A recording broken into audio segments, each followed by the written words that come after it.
coming to the EPA, I really like being on the side of the environment. I think I've just always had that fundamental need to protect the environment.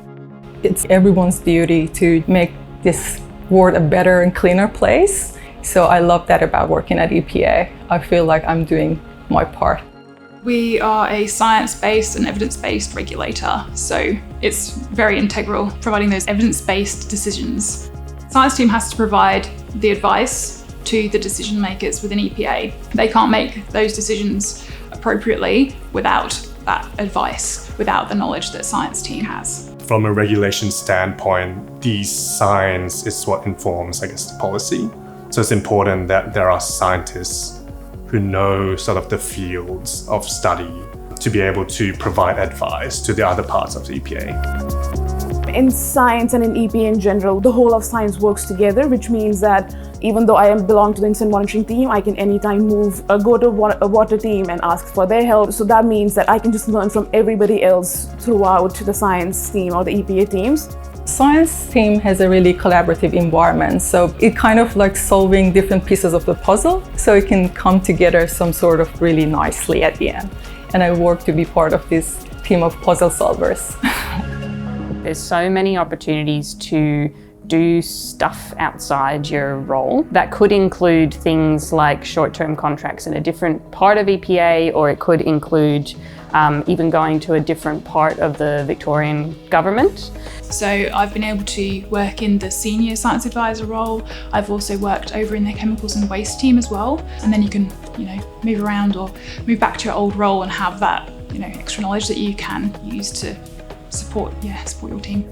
I love the science team because it's a great professional development opportunities here for seniors and also to train junior staff. My team basically doing lots of collaborations with universities and other government agencies to make sure we're using the best available practices and also the latest research in the human health risk assessment. The learning has been really great. So in our team, since we're only a team of 3, we work really closely with each other, and my boss is great. Get that on video. For me, coming into EPA, I was very surprised by how many women are in science. Universities are often male dominated, and coming into EPA, there are so many women in science roles, and there are so many women in leadership roles, and then all across the organisation as well. And that's been very inspiring and encouraging to see, you can sort of see where your own career path might lead. We can work sort of more flexible hours. At the moment, working part-time, so I've got a toddler. The team adjusts to fit basically around what each member needs. Because we end up working so flexibly, like I work from home 3 days a week, when I'm in the office, it essentially becomes a day of collaboration. I really love working here and just bring my knowledge to some sort of a real work. No matter how long you've been working here, everyone's like really, really nice to you, and they're always helping you with learning. Working here with so many smart people has been absolutely amazing. I've learned so much, and that's definitely been the highlight for the last 10 months I've been here. We only have one world to live in, don't we? So I think it's important that we try and do our best to minimise impact on it as best as we can.